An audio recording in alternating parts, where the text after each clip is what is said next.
Ohio gozaimasu. I'm Crazed. I'm Witchley. I'm Migi. And welcome to We Be Simpin, episode 13. Hey. How we all doing today? Pretty good.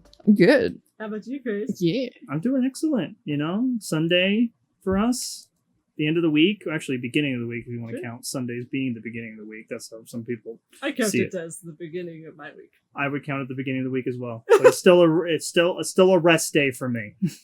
Yeah, it might be the beginning of the week, but it's not the beginning of the week.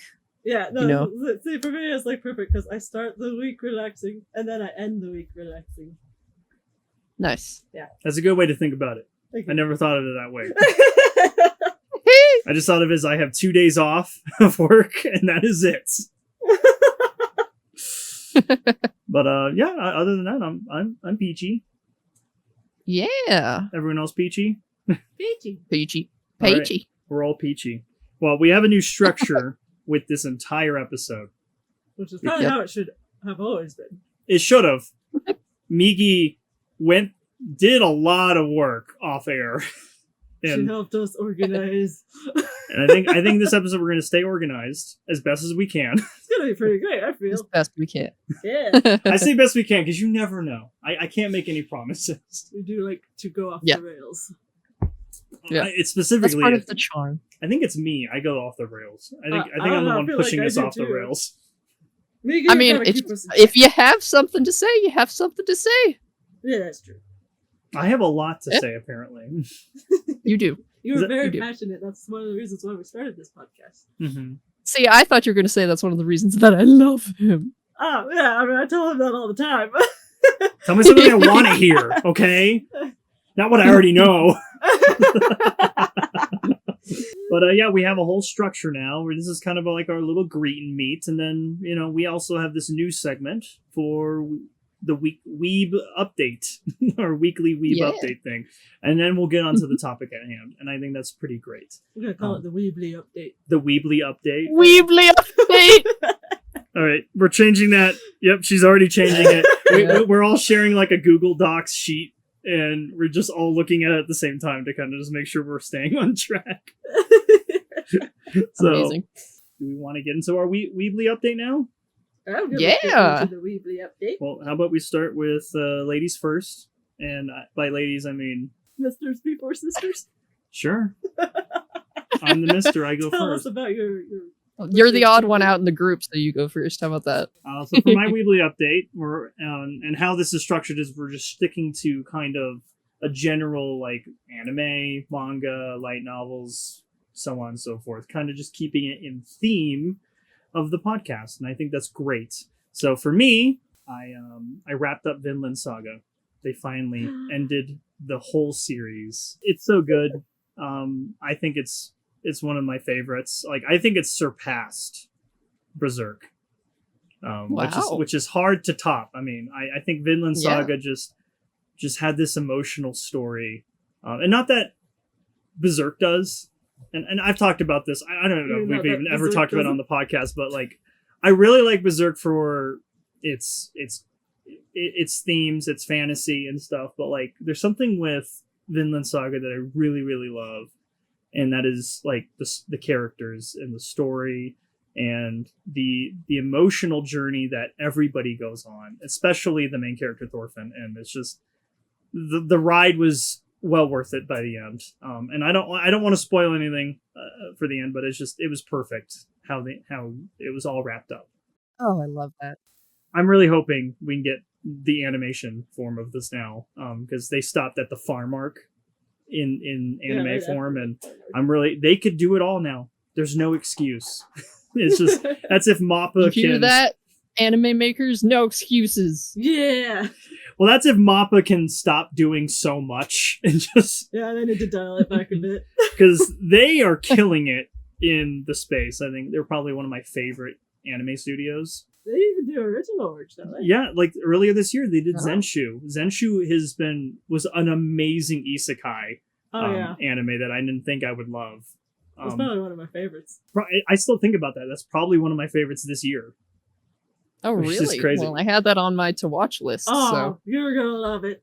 And I also been reading My Dress Up Darling. But how I've been doing it has been by a few chapters before we watch the new episode, to kind of see the differences. And it's been an interesting experience without me like actually being spoiled, ahead of where we're at, and just by kind of restraining myself to a couple chapters a week. So it's been nice, been fun. I like it, and it's adorable. It's very cute, and true. I can't wait to see. I mean, it's nice to see the animation at the same time to kind of appreciate both aspects of the art. So that's just something I've been dealing with on the side. And Quick question for you. Uh-huh. Between the art style of the show and the manga, do you have a favorite? I think the anime does it a bit better. I feel like that's a rare take. It is a rare take, but there's something with the eyes, especially with Kitagawa, the main girl. Like they do something really good with her eyes, like just kind of lures you in. Like she can just like put on this face when she's putting on the cosplay that I really dig. I'm really loving season 2 of My Dress Up Darling. It's so funny. It's great. I just love the whole story so far, and I'm excited to see where it ends. I don't think they're going to finish it this season. It's from what I saw the chapter count. Again, it's a short read, like maybe 120 plus chapters. Oh. I know that doesn't sound like a short read, but to manga standards, that's pretty damn short. Yeah. That's like basically 14 volumes maybe, which isn't a lot if you think about other anime and manga and such like that. So I think it's a short read and I like it. I'm just kind of, again, restraining myself to not reading further just so I can kind of watch weekly still with the anime. I mean, I'd still watch it regardless, but I just kind of I like this new thing I'm trying. It's just like a new little experiment. So, all right, Witchley, what's your Weebly update? I have it written down. I mean, just like little footnotes so I can talk about them and stay on topic. So, Smart. I haven't done too much reading. Okay, that's a lie. But I've started listening to Mushoku Tensei on Audible. Ooh. Yeah, I got a 3-month free trial. Not gonna be like wasting that. And they have all the Mushoku Tensei books on there to listen to for free without having to purchase them. So I'll check them out. And I never even thought about listening to like light novels or manga or anything on Audible. Right? That's crazy. Yeah. I don't know how manga would work, but at least the light novels, like this guy, I don't know the narrator's name, I keep forgetting it. He does a great job with the voices. He gives everybody like their own voice. He sounds like a Ron Swanson. Nick Offerman. Yeah. Nice. So think of that. Reading Mushoku I know what I'm about, son. Yeah. And I'm really satisfied with how accurate the show is to the light novel so far. But I also love how in the light novels you get like these extra chapters with other characters that are not Rudius.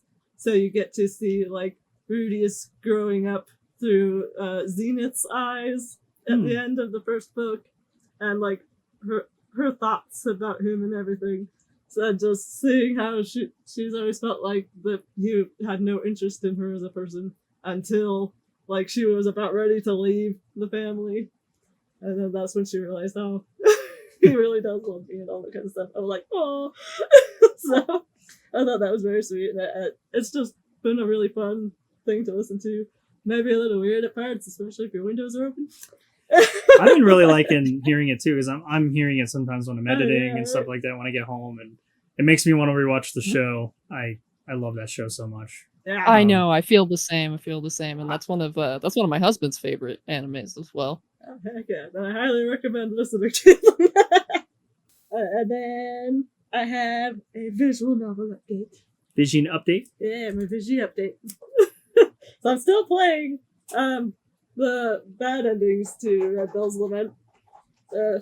There's some okay, so you gotta play through. I learned you gotta play through the bad endings in order to unlock the good endings, and you gotta play through like all the love interests before you can unlock the one love interest who dies at the beginning. So I'm curious to see how that's gonna work. But I'm like still working on the bad endings, and I have found my favorite romanceable character. Is he a vampire? Ooh. Rhodes Hartfield, a beautiful and seductive vampire. Mm-hmm. Also, our enemy. Nice. So yeah. From what I've been learning so far is that like my character is important to him somehow, and I can't wait to see how he's gonna tear my heart out. Literally and figuratively. Yeah. Right? My God. So, yeah, that's my vision update. Yeah. And I mean, I've been watching My Hero Academia with my husband. We've been rewatching from I think we started actually on season 5, and now we're on season 6. We're trying to catch up so that we can watch all the most recent stuff, but we wanted to get a little bit of a recap and rewatch some of the stuff that was so good, Oh, heck yeah. And then I've been watching some of the Ranking of Kings. Mm. I believe I got to episode like 17 or so. And it is so sweet. I love that anime. It's so wholesome, It is. Boji is super adorable, and Kage is amazing. Fucking love him. Yes. He's also like, because he's not human, it's hard to remember, but he's also a kid. Like, he's not like a little kid, but he is still a kid, you know? And it can be made pretty clear with some of his interactions with Boji and how they'll laugh and be silly and cry and all that stuff, I think that anime shows a lot of male emotion. You know what I mean? Mm-hmm. Yeah. Like there's a lot of tears and heartfeltness specifically with all of the guys in it, I really love that about and that makes show. me happy to see. I, of course, we watched the Spider anime, but I finished reading the first light novel book. It took me forever to do that because I'm not very good at reading. Oh. I get distracted, or I want to do something else, or I forget about it. But I did finally actually finish the first light novel and started a little bit of the second, so now I've got a better grasp on the differences between the light novel and the anime, since the light novel is the origin of the whole story. I really like this next batch of episodes we watched. Like I said on our last talk, I had some gripes about the anime, and I think you guys opened my eyes up a little bit, on obviously the spider's point of view and your guys' point of view on the matter, because you guys relate a lot to the spider, being how introvert she is, and how the way she thinks and acts. And I think I went into that mindset watching this next batch, and I really liked it. I really liked it more. And then I think what I'm really loving more is that both these stories are kind of converging finally becoming one story. And I think I'm more intrigued on both ends now as we get closer. Yeah, to once it. they start really overlapping and you're like, oh my god, they interacted right there. It is the same world, it makes it seem less annoying that they're jumping back and forth because it's coalescing. Exactly. I was saying with their jumping back and forth, I was definitely a little confused. I'm like, wait, what's the present? What's that? Is this the past? Is this the future? What's going on here? And they finally kind of established that. Yeah, now they finally sort of did. And now I'm a lot less confused about like the whole time jumping thing. So I'm excited to see where this goes. Yeah. Dude, when my husband and I watched it for the first time, we were so confused. Like, you guys have been way less confused because I've been here, to not spoil, but still kind of like help you along, or just I guess kind of just like inspire some of your critical thinking, whereas if you're not expecting to have to critically think about stuff, it's just like, huh? What? When was this? But I thought this just happened, Yeah. So yeah, that stuff is very confusing. It was so nice having you there. That was like, hey, this is happening at this time or whatever, or this. And yeah. Yeah, I think also when I was first talking to you about it, I did mention that in the light novel, the stories are a little bit more similar time-wise, so there's a little bit less confusion. Yes. Yeah, I did For mention that. for example, it starts out, obviously, the anime starts out, showing the spider hatching, and like it shows her story from like the very beginning. Obviously, that's when she was reincarnated, was when she was born, Yeah. as the spider. But in the anime, they don't show the beginning of the other story side. The first thing you see is them at this fancy ball with all of this nice food, and they're already there, and they already know each other. They already know that the other one is a reincarnated student, and they're friends. But in the light novel, it starts with them explaining their story of how they were like 5 years old or so, basically, when they like gained their memories of being reincarnated. Oh. And that it's told them growing up a little bit, and it's from Shun's perspective first, the prince, of course, because he's like kind of the main non-spider character. Mm-hmm. Yeah. And it shows him getting a dragon egg and raising it and not knowing anything about it. It's a dragon egg. It's a dragon. It's a baby dragon, which, by the way, is described as being a small black lizard kind of thing that his sister did not think was cute. So they Oh. decided to go a different direction for the anime. Mm-hmm. Indeed. Making her such a cute little like purple puppy dog. Yeah, she looks very different. Uh-huh. And it tells her side of the story where she's a dragon, so she can't talk. She doesn't know that Shun is reincarnated. She just has a master now. And so she's secretly like learning to read over his shoulder and all of this stuff, and eventually gains the skill telepathy to be able to talk to him. Oh.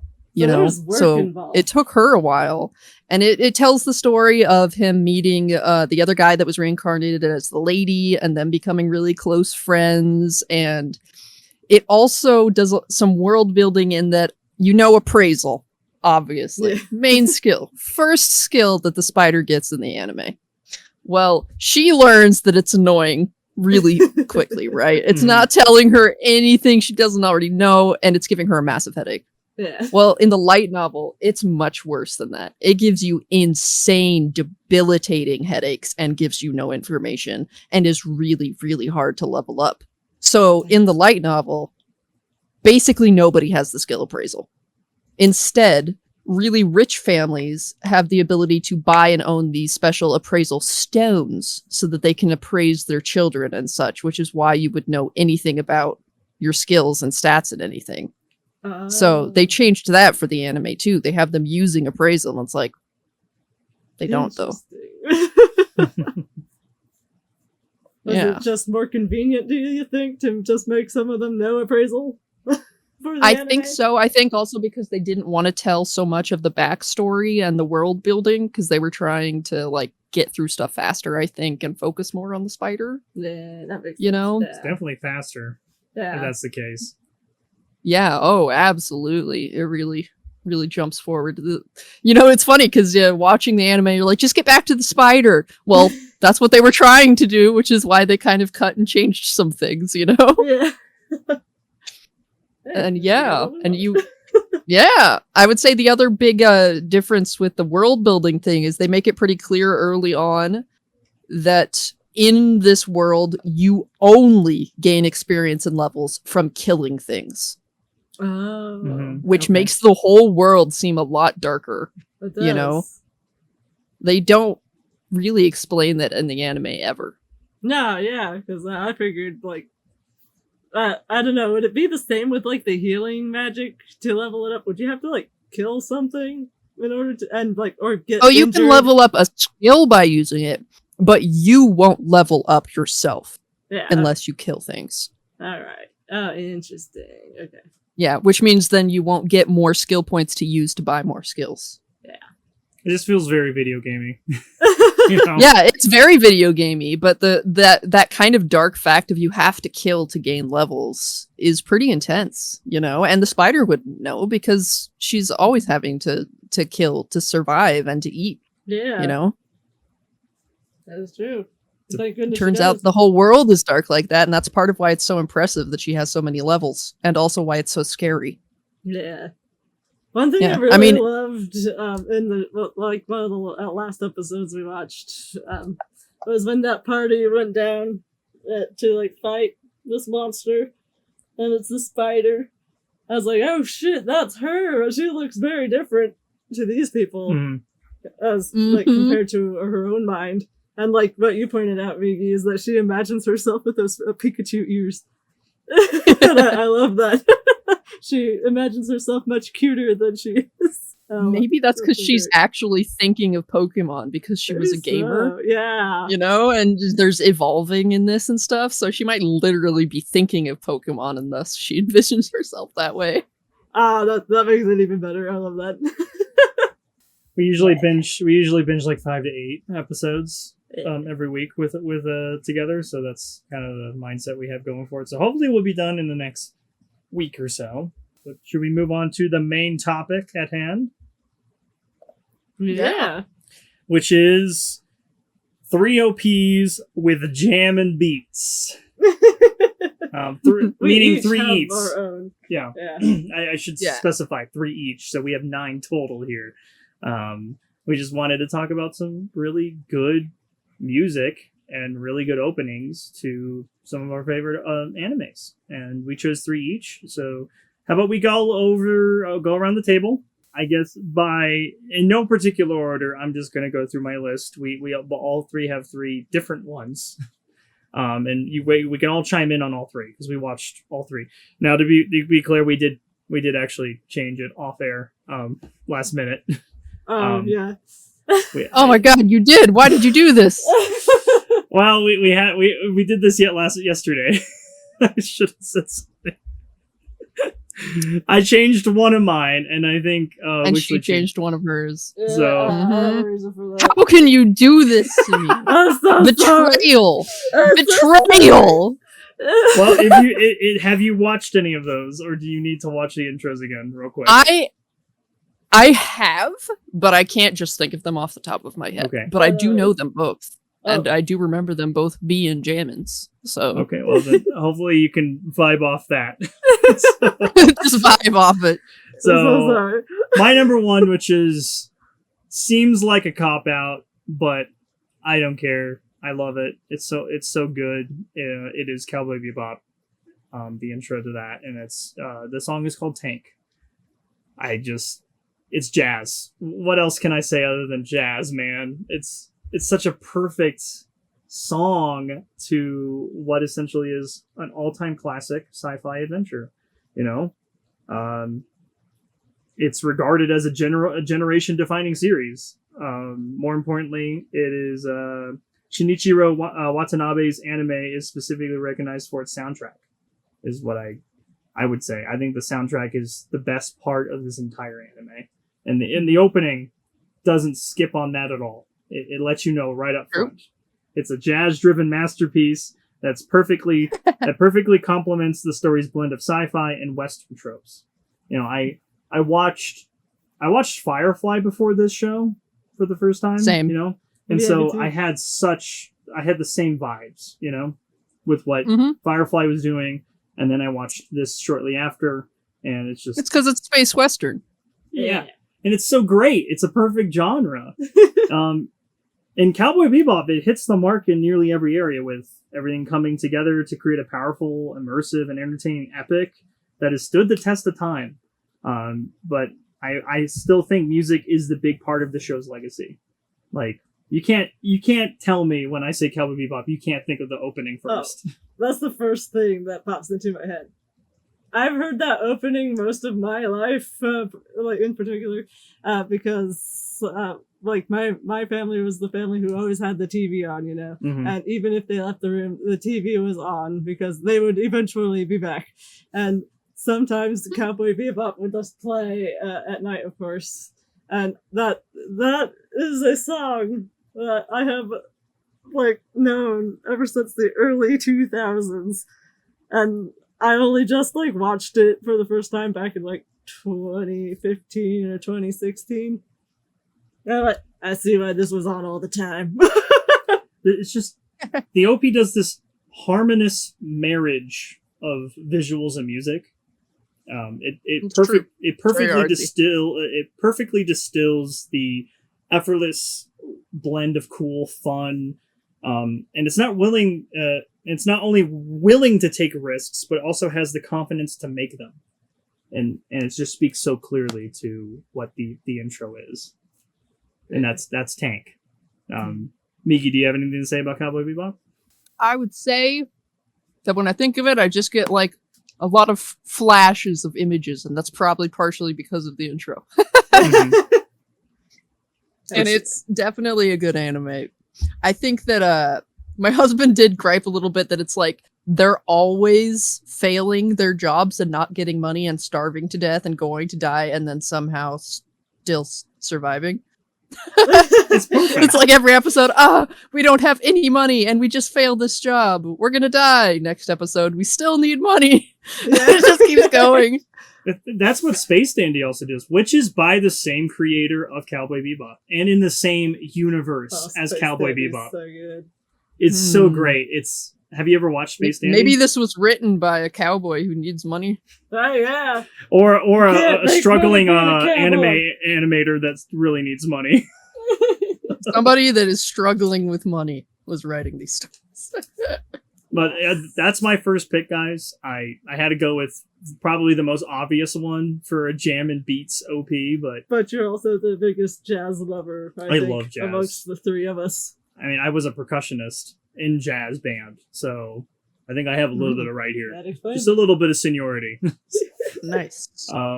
I guess on completely random but related. Yeah. We used to have a neighbor that would walk his dogs and just play on his saxophone while he was walking his dogs. Oh, that Sax has to man be is so great. epic. That's multitasking. How does he do that with his hands? He just had like little dogs and they were like free, I guess. They just chose to keep walking with him. He was the I Pied think Piper. so. Oh. Yeah, right. It was pretty amazing. I was just going to go off of yours and say one of mine that I thought was kind of similar to that one. Yeah, go ahead. And that would be the anime opening for Orphan called I Just on My Love. It's also got like this jazzy beat, this older anime with a really jazzy beat, you know? Yeah. Yeah, and I think they kind of have a similar sound in some regards. It definitely invoked that because we all sat down and watched all of these, quote unquote, all of these openings at one point in time. So we changed them. We're so sorry. It was last minute. I changed mine like literally just a few hours ago. Okay. Wow. But when we saw Orphan's intro, it invoked a lot of what I thought about Cowboy Bebop. The fantasy element looked really cool. It reminded me a lot of Berserk, though. Oh yeah, I know Berserk vibes from it too. But that music did pop a lot. I would definitely dance to this music. Yeah, man, it's some sexy jazz music. I don't really remember the show very well. So you can't really give us any like a plot. Oh, this was about jam and opening beats, dude. Well, just in case. It's the reason I remember that I watched that anime at all was because its opening is so good. Hey, a lot of anime can be very bad and not leave a good impression, but what speaks, true could be like a great opening. Yeah, what I remember about Orphan is there was lots of battle and magic, and that the main girl character was really annoying and not well written. Damn. Yeah. They were constantly like yelling at each other and arguing. Like that classic kind of like enemies to lovers kind of thing. Yeah. That's the annoying part of that trope. Oh, that's what you're more likely to find in older anime and just older things in general too. Like in Inuyasha. Oh yeah, Kaguma's always yelling at him. Sit, boy. Yeah. Well, anything else we want to say about Orphan, or is that pretty much wrapped up? I think I am good. All right, Witcherly's turn. All right. Okay, my first pick, which I had changed earlier today, which is why I keep apologizing. I'm so sorry. Is the opening for the second season of Noragami, if you could even call it the second season. It's sort of like a sequel series if you think about it. I call it second season. Noragami Aragoto. So the opening is Kyoran Hey Kids by the Oral Cigarettes. Perfect band name, by the way, Aura Cigarettes. I love them. Just love that. That's an awesome title for an artist. Yeah, they do a song for another show I really like, but they did an ED for that one, so I'm not talking about it. But I would say the opening for Noragami Aragoto is arguably better than the first season's opening. It is epic. I think it captures like the feeling of the show pretty well. Noragami is about a stray god, Yato, whose goal is to achieve recognition from believers and a place to call home. However, one day, a young middle schooler, Hiyori Iki, gets entangled with the spirit world after an accident and seeks Yato's help to keep her soul from slipping out of her body. So I That's think, important. yeah, right? Season 2 definitely delves deeper into Yato's past and why he's a stray god these days. So yeah, listen to the opening. It's awesome. I love it. Yeah, the visuals are great too because they do this really cool, like black and white on the characters, but then colorful really muted, around it. Yeah, but like a lot of them, like their Right. eyes are the things that pops, or other characters, it's like a specific color they wear that pops. I like that. I think that's so Yeah. cool to kind of like just point I'm out gonna there, have to like just listen to it after our podcast so I can refresh my memory. Yeah. Sorry about that. I love everything you said about it. It's great. Thank I wish we got more Noragami. I know. It's already Okay, coming so up. the manga finished up last year, and now people are clamoring for a third season, so it could still happen. That or reboot it, whatever the case. Whatever we get more Noragami. I mean, it's been 10 years now. Yeah. Did you have anything you want to say about Noragami? Right off the bat, Migi, since we blindsided you? I remember liking the show quite a bit. It was a good show. And I do know that I know the Hey Kids opening. I know the name of it even. So I've listened to it a lot. I just can't think of it right this second. No worries.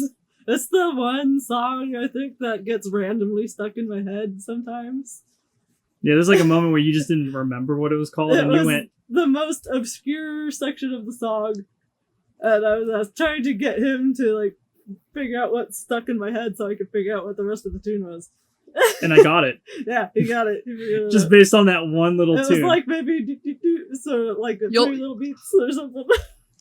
You'll notice, podcast listeners, she refuses to sing the beat for me so that I can try and remember Yeah, it. you should say it. You should say it. Come on.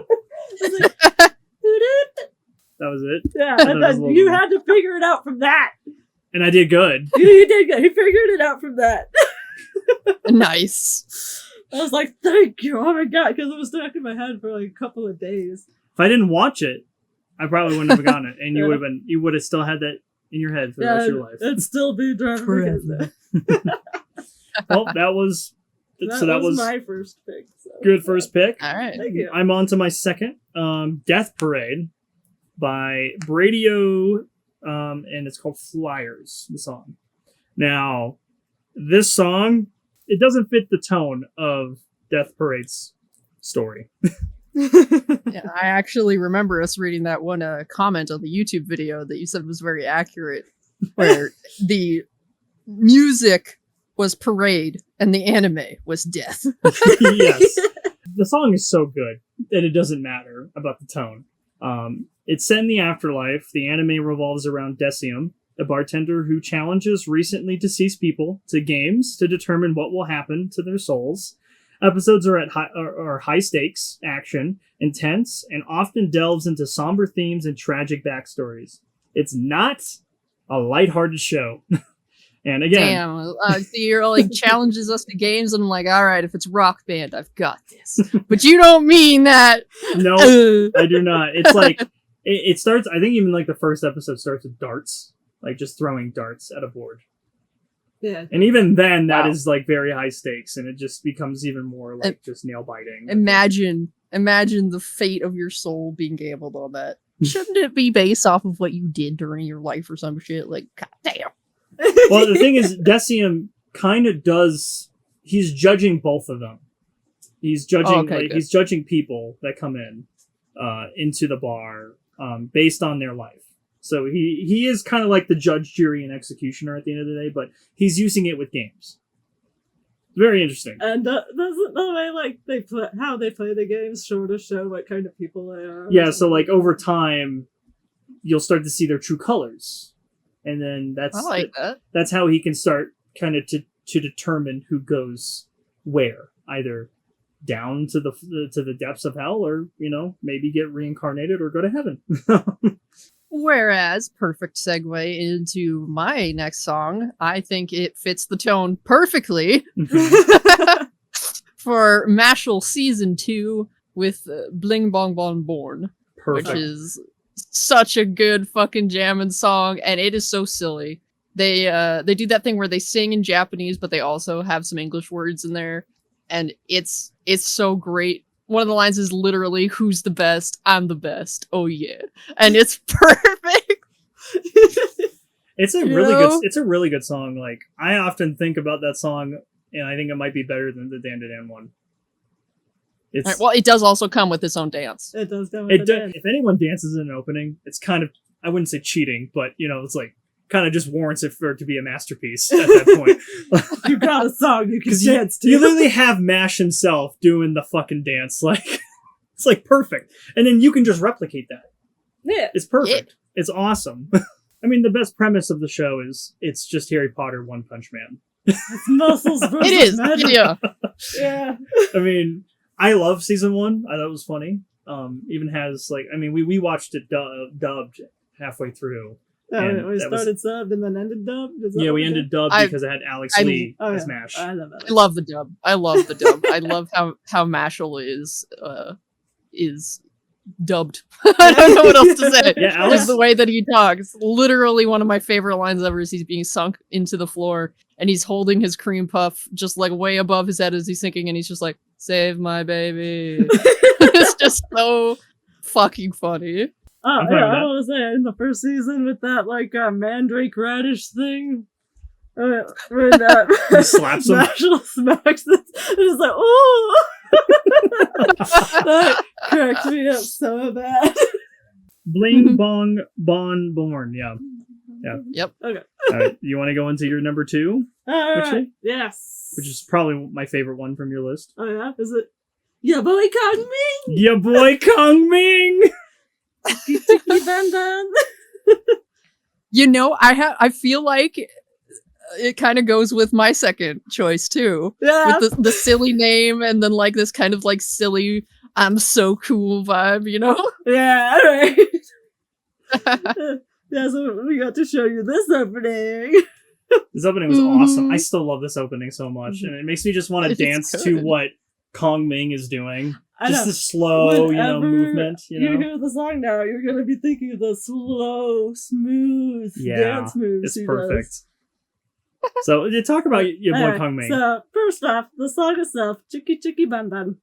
It's a cover song that the Queendom did for Ya Boy Kong Ming. It's actually originally a Hungarian pop song that was popular in 2011. A little history for you. So we obviously are listening to the Japanese version of the song for the show. So gonna have to check out that Hungarian one sometime. I know, but it's an earworm. It's an earworm. It's high energy and it's a perfect song to dance to. But the dance moves, as we've already specified, are not fast paced in that song. They're slow, sort of smooth and cool looking. Mm-hmm. And now, whenever you hear that song, you're not going to be jumping around. You're going to be doing that cool little Kong Ming move. Mm-hmm. Alright, so your boy Kong Ming is about a Chinese strategist from the Three Kingdoms era. I don't know how long ago. I love the Three Kingdoms era. Yeah. Yep. He gets transported to modern-day Shibuya after his death, and quickly meets an aspiring singer. He decides that he's going to use his military tactics to help her become a star. That premise alone just sounds awesome. Yeah. I love it. It does. We were sold on day one. Yeah. Yeah. All day one. He at first thinks he's in hell because it happens to be Halloween and everybody's in costumes. Yep. And he's like, oh, so this is what hell is like. But he learns quickly that it's not hell. It's just a different era of time and whatnot. So it's hilarious. Him and the Sanderson sisters both thinking they're in hell just because of Halloween. Right? Yeah. It's an amazing show. I love it. It's very funny. It does have some emotional moments, because you have this aspiring artist who wants to make it big, and you have this Chinese strategist who's like, I'm gonna make your wish come true. I'm gonna do it. I got your back, and I'm gonna be your manager. It's so great. Which is the cutest, most random thing for this guy who's been raised with military shit in the way past in China to do. Right? You know? Yeah. Well, he's just so enamored by her singing the night of when he gets kind of reincarnated / isekai'd after his death. And he's like, I love your music. You should. I think another reason why he was so willing to do this is because when he first thought he was in hell, he's like, I got to accept my punishment, whatever happens, and I'm going to let it happen. Mm-hmm. So it's not like, hey, I'm going to fight this. He was open to change. Yes. Yes, he was. Got it. It's great. It's such a great show. I know you haven't seen it, Miggy, but that is one we highly recommend. Maybe on a watch party, just to watch that. Yeah, we've got so much watch partying to do. Yeah, we do. No, we'll be good for years, probably decades. Yes. Decades. Is there any more you want to say about your boy? Am I on my final one? I think so. My final one, which I blindsided Miggy as well, is Zom 100. Song of the Dead is the song from Kanaboom. I love this opening. It feels so alive for what essentially is a zombie apocalypse. It's very colorful. Something that they really apply to for the show as well. So obviously you've already heard a little bit of it, but like it's a zombie apocalypse show. It's about a boy named Akira, I think is his name. I might be butchering that or not remembering it properly, but he works in a very struggling job, and he's doing overtime. Those black companies. Those very bad black companies, where he just works overtime, doesn't get paid. Maybe goes home for a couple hours a month. Yeah, and so he's just basically a zombie at that point, just like working every day and every night. And then the zombie apocalypse happens, and then he realizes, oh shit, it's the zombie apocalypse. I don't have to go to work anymore. This is the best day of my fucking life. And so, right? And he is way too fearless walking around in the apocalypse. I'm just going to put that out there. Running in the apocalypse too, just having the day of his life. And he's like, I have the day off. I don't have to go to work anymore. And then he writes... climbing down the side of buildings, going to the store. Mm-hmm. He's crazy. Getting some beer. But yeah, and he writes a bucket list. I mean, the whole show is called Zom 100 Bucket List of the Dead. He writes at least 100 things that he wants to do before he dies or kicks the bucket. It's such a great show, and the song just sets it up perfectly. Just this banger song that just sets you like what you're literally getting what you're watching right off the bat. It's perfect, and the dance sequence is such a good dance to dance to. Like a million zombies in the background just dancing to the song too. It's so great. I love it. Yeah, I know about the show in particular, at least. I love how, like, this is such a great thing for him, and it's like a horrifying, terrifying thing for others. And but you see, like, how, like, he really makes them see the zombie apocalypse in a new light. Exactly, I like that. And I think the opening probably captures that feeling a bit, is that it's a bright and sunny sort of feel-good thing, rather than oh my god, the world has ended. I love how Yeah, but yeah, go on. Yeah. I was going to say, but I love how it still is a serious situation. There's still bad things happening and sadness. Yeah. Climbing down that building, he has those neighbors he tries to talk to get them something, and when he comes back, they're dead. Yeah. All right, well, then I think we'll go to my third and final one. I'm the only one of the three of us who didn't change anything because I have conviction. Bravo! Like, Bravo! Bravo! So let's do a slow clap for her. So my third choice for an OP with a jam and beat was Beastars season 2, I believe, Kaibutsu, and it is so good, dude. Beastars is like a high school anime, except for that it's in a world where everybody is furries. So when you watch, Okay, they're not just furries. They're much more anthropomorphized animals. Like they have crazy like size differences and diet needs, and like there's a lot of society about it, like how that's structured and what's polite and appropriate, and there's like a lot of undertones of like racism and stuff because there just would be. Yeah. You know, especially when some species of animals are so much more scary or dangerous to other species of animals, you know, and they cover a lot of that. And so a lot of, I think, what makes Beastars good is its world and its world building and the questions, you know? that's what I really loved about the show too, is dealing with topics I didn't think they were going to ever address in a world of anthropomorphic beings. That one, you have one side of the, I guess, of the society that is all carnivores and one herbivores. You know, it's crazy how they deal with that. And then the prejudice and stuff and racism and things. I didn't think they were going to tackle something like that so deep in a show like this.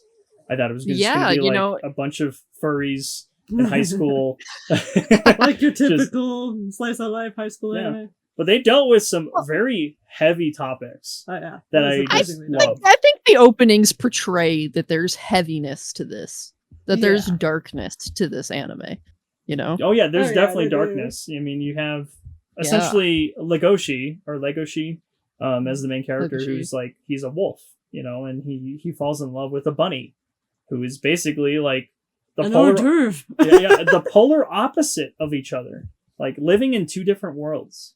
That start of that is the premise, what I thought was going to be the premise, and then it just opens up and becomes so much more after that.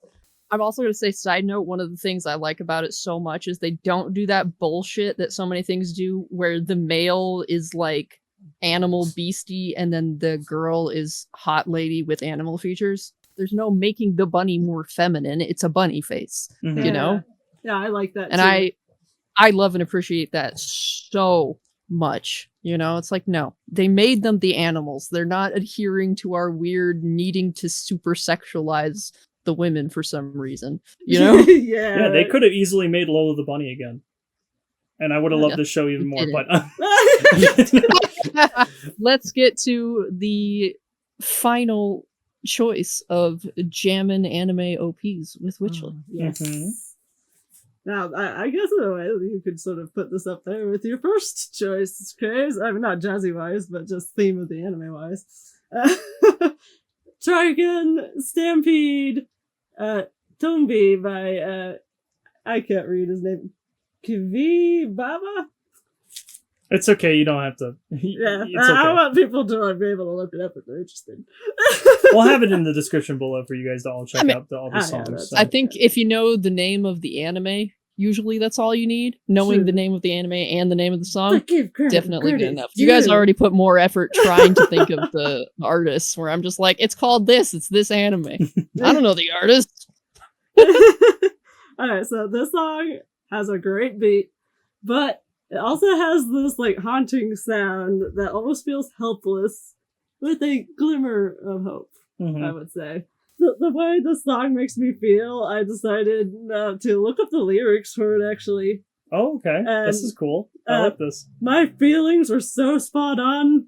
The song itself, I felt like broke the language barrier a bit. Okay. Because it is like a haunting, sort of helpless song with a like ending on like a little bit of hope. I think this has probably become one of my favorite songs in general. Damn. Okay. After reading that.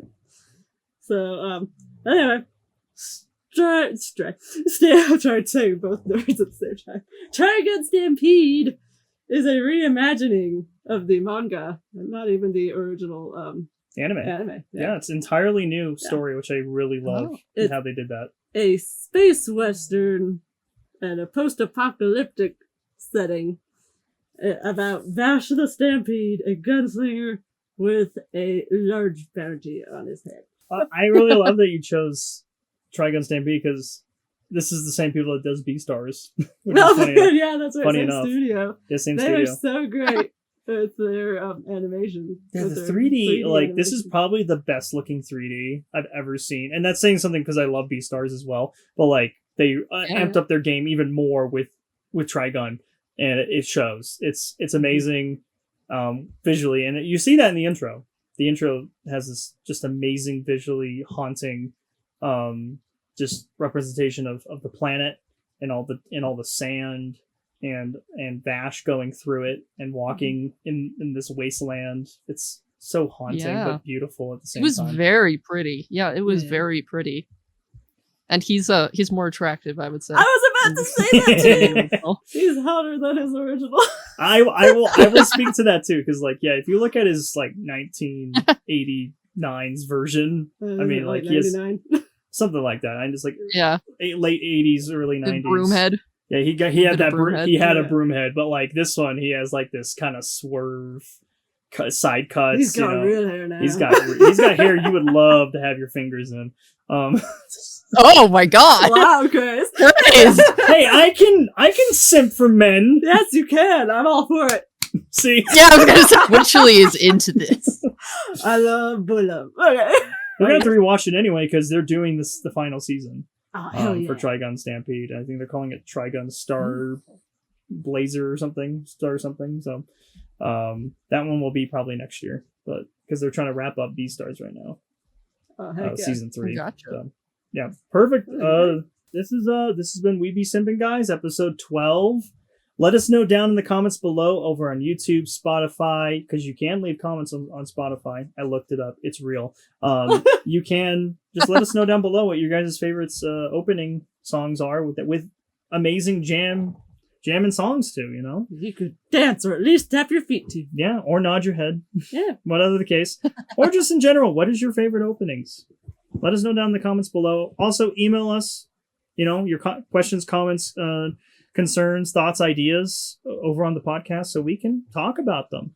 I would love to have a community, you know, section of the podcast at some point where we can, you know, chat with the audience. I think that's a great idea. So. Ask questions they've sent us, that kind of stuff. See what the popular choice is. Yeah, we can choose maybe like the least popular choice. Yeah, exactly. So I like all those ideas. If you guys just chime in over on an email, we'll get you in.